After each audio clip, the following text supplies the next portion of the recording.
क्या आपको भी लगता है कि ऐसे में आईपीओ में पैसा डबल होता है या ऐसे में आईपीओ में रिटेलर फंस के रह जाते हैं? चलिए जानते हैं आज के वीडियो में। नमस्कार, स्वागत है आपका हमारे चैनल पे।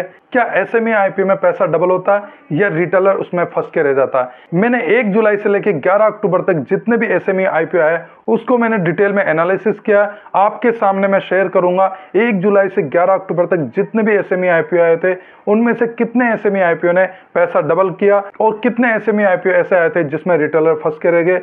एसएमई आईपीओ क्या एक मायाजाल है या पैसा डबल करने का एक तरीका है? एसएमई आईपीओ क्या है, इसके बारे में मैंने एक डिटेल में वीडियो बनाया था। मेरी एक सीरीज है basic to advance in stock market. उस सीरीज में चैप्टर 2 वीडियो है जिसमें मैंने एसएमई आईपीओ और मेन बोर्ड आईपीओ के बारे में डिटेल में एक्सप्लेन किया। आप उस वीडियो को देख सकते हैं और जान सकते हैं कि एसएमई आईपीओ क्या होता है। चलिए हम जानते हैं कि एसएमई आईपीओ कैसे रिटेलर्स के लिए मायाजाल बनता जा रहा है। चलिए शुरुआत करते हैं आज के वीडियो की। यहाँ पर आप देख सकते हैं 1 जुलाई से लेकर 13 सितंबर के बीच में जो भी एसएमई आईपीओ आए थे और लिस्ट हुए थे उनका मैंने एक रिकॉर्ड बनाया है। 1 जुलाई से 13 सितंबर के बीच में टोटल 64 एसएमई आईपीओ आए हैं और जो 64 एसएमई आईपीओ है उनकी मैंने एक समरी भी बनाई है। कितने एसएमई आईपीओ ने 10% तक लिस्टिंग गेन दिया, कितने एसएमई आईपीओ ने 20% तक लिस्टिंग गेन दिया, कितने एसएमई आईपीओ ने 30% तक लिस्टिंग गेन दिया और कितने एसएमई आईपीओ है जिन्होंने 30% से ऊपर लिस्टिंग गेन दिया और कितने ऐसे एसएमई आईपीओ जिसमें पैसे डबल हो गए। कि रिटेलर्स के दिमाग में यही है कि एसएमई आईपीओ आएगा तो इसमें पैसे डबल हो जाएंगे और हम मालामाल हो जाएंगे। यहाँ पे आप 64 एसएमई आईपीओ का रिकॉर्ड देखेंगे और उसकी समरी देखेंगे तो आपको पता चल जाएगा कितने एसएमई आईपीओ सक्सेसफुल थे जिसमें पैसे डबल हो गए। मैंने 1 जुलाई से लेकर 13 सितंबर का एक अलग से रिकॉर्ड बनाया और 30 सितंबर के बाद में जो भी एसएमई आईपीओ है उनका मैंने अलग से रिकॉर्ड बनाया। ये मैंने अलग से रिकॉर्ड क्यों बनाया? जब आप ये दोनों रिकॉर्ड देखेंगे और इनकी समरी देखेंगे तो आपको पता चल जाएगा कि ये रिकॉर्ड मैंने अलग अलग क्यों बनाया। तो आपको खुद को पता चल जाएगा कि 30 सितंबर तक के जो भी एसएमई आईपीओ थे उनकी एक अलग तस्वीर है और जो 13 सितंबर के बाद में जो एसएमई आईपीओ लिस्ट हुए थे उनकी एक अलग ही तस्वीर सामने नजर आएगी। चलिए हम पहले नजर डालते हैं 1 जुलाई से लेकर 13 सितंबर तक जो भी एसएमई आईपीओ आए थे उनका रिकॉर्ड कैसा है। मैंने यहाँ पर जो भी एसएमई आईपीओ लिस्ट हुए थे मैंने उनको अलग अलग कलर कोड दिया है। जो एसएमई आईपीओ लॉस में लिस्ट हुए थे उनको मैंने रेड कलर दिया है। आप इस लिस्ट पे नजर डाल सकते हैं और आप देख सकते हैं कि कितने एसएमई आईपीओ आए थे और कौन कौन से एसएमई आईपीओ आए थे। ये जो 64 एसएमई आईपीओ है उनकी जो लिस्टिंग हुई थी उसकी मैंने समरी बनाई है। चलिए उसमें नजर डालते हैं और देखते हैं कि कितने एसएमई आईपीओ सक्सेसफुल थे और कितने एसएमई आईपीओ में पैसे डबल हो गए, जो कि हर रिटेलर चाहता है, हर इन्वेस्टर चाहता है कि मेरे पैसे एसएमई आईपीओ में लगेंगे तो पैसे डबल हो जाएंगे। तो यहाँ पे आप देख सकते हैं टोटल एसएमई आईपीओ है वो 64 है और रेड कलर में आप देख सकते हैं आईपीओ लिस्टिंग इन लॉस लिखा हुआ है। कोई भी एसएमई आईपीओ ऐसा लिस्ट नहीं हुआ जिसने लॉस दिया हो, मतलब सारे एसएमई आईपीओ ऐसे थे जिन्होंने कुछ ना कुछ लिस्टिंग गेन दिया। चलिए आगे देखते हैं जो वायलेट कलर में, बैंगनी कलर में, जिसमें लिखा है आईपीओ लिस्टिंग बिलो 10%। तो टोटल 6 एसएमई आईपीओ ऐसे थे जिन्होंने 10% से कम लिस्टिंग गेन दिया। आगे आप देख सकते हैं जो ब्लू कलर में है आईपीओ लिस्टिंग बिटवीन 11 to 20%। यहाँ पर आप देख सकते हैं टोटल 7 एसएमई आईपीओ ऐसे थे जिन्होंने 11% से लेकर 20% तक लिस्टिंग गेन दिया। और जो डार्क ब्लू में लिखा हुआ आईपीओ लिस्टिंग बिटवीन 21 to 30%। यहाँ पर आप देख सकते हैं 10 एसएमई आईपीओ ऐसे थे जिन्होंने 21 से लेकर 30% तक लिस्टिंग गेन दिया। और आपको ब्लैक कलर में दिख रहा होगा जहाँ लिखा है आईपीओ लिस्टिंग अबव 30%। यहाँ पर आप देख सकते हैं 17 एसएमई आईपीओ ऐसे थे जिन्होंने 13% से ज़्यादा लिस्टिंग गेन दिया। और इन 17 एसएमई आईपीओ में कुछ एसएमई आईपीओ ऐसे भी थे जिन्होंने 60%, 70%, 80% तक भी लिस्टिंग गेन दिया। और ग्रीन कलर में जो आप देख रहे हैं जहाँ पर मैंने सीधा लिखा है पैसा डबल, आप देख सकते हैं 24 एसएमई आईपीओ ऐसे थे जिन्होंने सीधा पैसा डबल कर दिया। मतलब 64 के 37.5% एसएमई आईपीओ ऐसे थे जिन्होंने सीधा पैसा डबल कर दिया। ये एक अच्छा परसेंटेज है या यूँ कह सकते हैं जहाँ पर पैसे डबल होते हैं। कोई भी आईपीओ तब अच्छा माना जाता है जो कि 30% या उससे ज़्यादा का लिस्टिंग गेन दे। आप देख सकते हैं 30% से ज़्यादा लिस्टिंग गेन देने वाले 17 एसएमई आईपीओ थे और पैसा डबल करने वाले एसएमई आईपीओ 24 थे। अगर इन दोनों को टोटल किया जाए तो 41 एसएमई आईपीओ से थे जो सक्सेसफुल एसएमई आईपीओ थे। मतलब 41 एसएमई आईपीओ से थे जो सक्सेसफुल एसएमई आईपीओ थे जिन्होंने अच्छा खासा रिटर्न दिया जिन्होंने 30% से ज़्यादा लिस्टिंग गेन दिया। और इस समरी को देखते हैं तो ये कहना गलत नहीं होगा कि SME IPO में पैसा डबल होते हैं। और यहाँ पे आप देख सकते हैं शिवालिक पावर कंट्रोल लिमिटेड का जो लिस्टिंग गेन था वो 226.55% था। शिवालिक पावर कंट्रोल लिमिटेड ने तो लगभग 3.25 गुना रिटर्न दे दिया।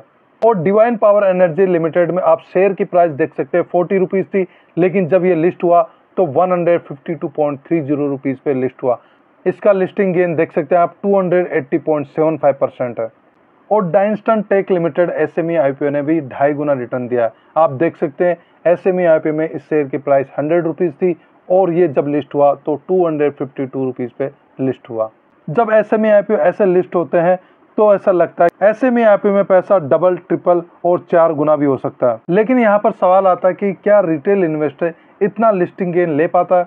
कुछ व्यूवर्स ने मेरे पास कमेंट भी किया कि मैं इस शेयर को बेच नहीं पा रहा हूँ। कुछ SME IPO अच्छा लिस्टिंग गेन देते हैं, लेकिन जब रिटेलर इसको बेचना चाहता है तो बेच नहीं पाता। जब रिटेलर्स SME IPO जब लिस्ट हो जाता है उसके बाद में वो शेयर बेचना चाहता है तो वह उन शेयर को बेच नहीं पाता और वह एक जाल में फंस जाता है।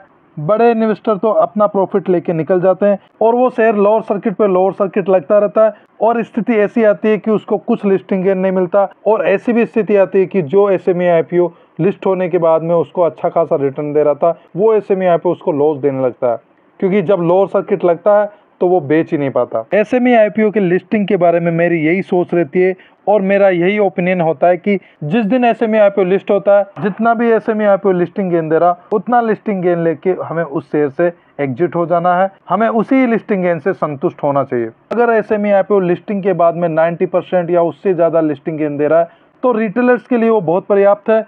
उस लिस्टिंग गेन को लेके चुपचाप उस SME IPO से हमें एग्जिट हो जाना चाहिए। अगर लिस्टिंग के बाद में वो SME IPO अपर सर्किट लग जाता है तो अपर सर्किट लगने के बाद में आप स्टॉप लॉस लगा सकते हैं। अगर वो शेयर अचानक से नीचे आएगा तो वो स्टॉप लॉस हिट हो जाएगा और हमें जितना भी लिस्टिंग गेन मिलना है वो मिल जाएगा और हम उससे लेके संतुष्ट हो जाएंगे।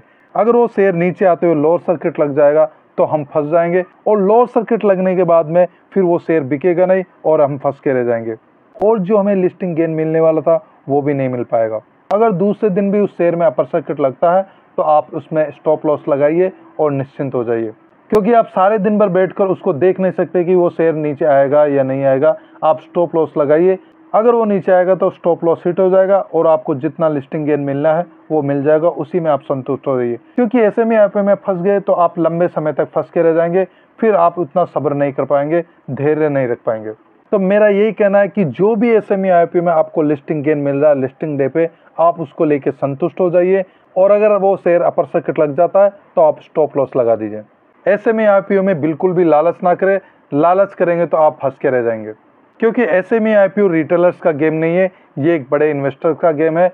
बड़े इन्वेस्टर धीरे धीरे शेयर को नीचे लाते हैं और रिटेलर्स को डराते हैं और रिटेलर्स से भी कम प्राइस में वो बड़े इन्वेस्टर उन शेयर को खरीद लेते हैं और बड़े इन्वेस्टर सारे शेयर खरीद के उस शेयर को ऊपर ले जाते हैं और जब वो शेयर ऊपर जाता है तो रिटेलर्स उसको देख के अट्रैक्ट होते हैं और उसको ऊपर पे खरीद लेते हैं और बड़े इन्वेस्टर रिटेलर्स को ऊपर की प्राइस पे बेच देते हैं और फिर वो एग्जिट हो जाते हैं और दूसरे रिटेलर्स ऊपर पे उन शेयर को खरीद के फिर फंस जाते हैं।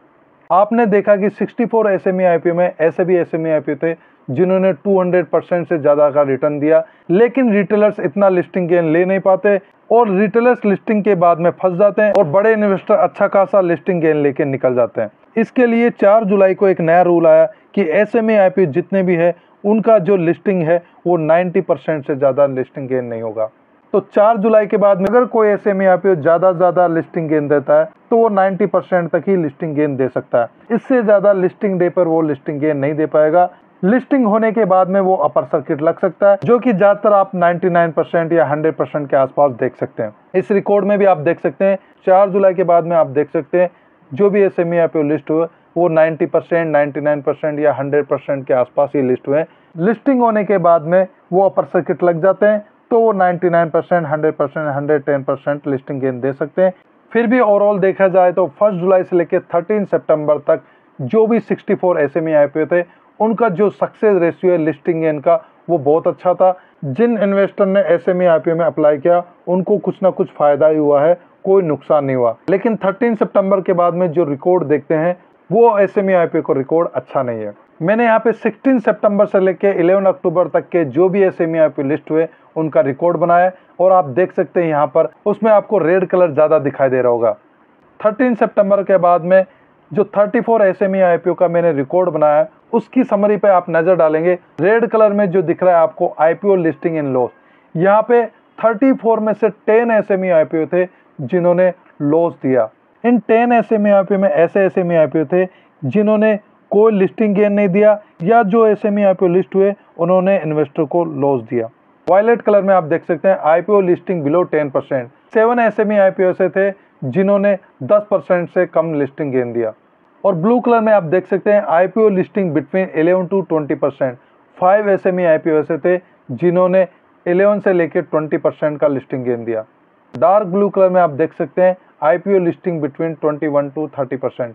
एक एसएमई आईपीओ ऐसा था जिन्होंने 21 से लेकर 30% का लिस्टिंग गेन दिया। और ग्रीन में आप देख सकते हैं IPO listing above 30%। 11 SME IPO से थे जिन्होंने 30% से ज़्यादा का लिस्टिंग गेन दिया। जैसा कि मैंने बताया कि कोई भी आईपीओ अच्छा तब माना जाता है जब वो 30% या उससे ज़्यादा का लिस्टिंग गेन दे।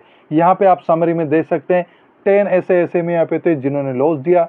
7 एसएमई आईपीओ ऐसे थे जिन्होंने 10% से भी कम का लिस्टिंग गेन दिया। 5 एसएमई आईपीओ ऐसे थे जिन्होंने 11 से लेकर 20% का लिस्टिंग गेन दिया। और एक एसएमई आईपीओ ऐसा था जिन्होंने 21 से लेकर 30% का लिस्टिंग गेन दिया। इन चारों को टोटल किया जाए तो 23 एसएमई आईपीओ ऐसे थे जिन्होंने 30% से भी कम का लिस्टिंग गेन दिया। और 11 एसएमई आईपीओ ऐसे थे जिन्होंने 30% या उससे ज़्यादा का लिस्टिंग गेन दिया। और आप रिकॉर्ड पर नज़र डालेंगे तो यहाँ पर आप देखते हैं कि 3 ही एसएमई आईपीओ ऐसे थे जिन्होंने 90% का लिस्टिंग गेन दिया, या हम कह सकते हैं कि इससे थोड़ा बहुत पैसा डबल हुआ। लेकिन हमने जो पहला रिकॉर्ड देखा वहाँ पे 37.5% एसएमई आईपीओ ऐसे थे जिन्होंने पैसा डबल कर दिया। लेकिन दूसरी समरी में आप देखते हैं तो 34 में से 3 ही एसएमई आईपीओ ऐसे थे जिन्होंने 90% का लिस्टिंग गेन दिया। और अगर इसका परसेंटेज निकाला जाए तो लगभग 8.82% आता है। लेकिन पिछले वाले रिकॉर्ड में हम देखते हैं तो 37.5% ऐसे एसएमई आईपीओ थे जिन्होंने पैसा डबल कर दिया। अब सोचने वाली बात आती कि 13 सितंबर तक एसएमई आईपीओ में तो अच्छा चल रहा था, लेकिन 13 सितंबर के बाद में आखिर ऐसा क्या हो गया कि एसएमई आईपीओ का जो लिस्टिंग गेन है वो अच्छा नहीं जा रहा। आप देख सकते हैं 13 सितंबर के बाद में जो भी एसएमई आईपीओ थे उन्होंने आशा के अनुरूप रिजल्ट नहीं दिया। जो इन्वेस्टर सोचते थे कि एसएमई आईपीओ में पैसा डबल हो जाता है, वैसा रिजल्ट 13 सितंबर के बाद में एसएमई आईपीओ आए उन्होंने नहीं दिया।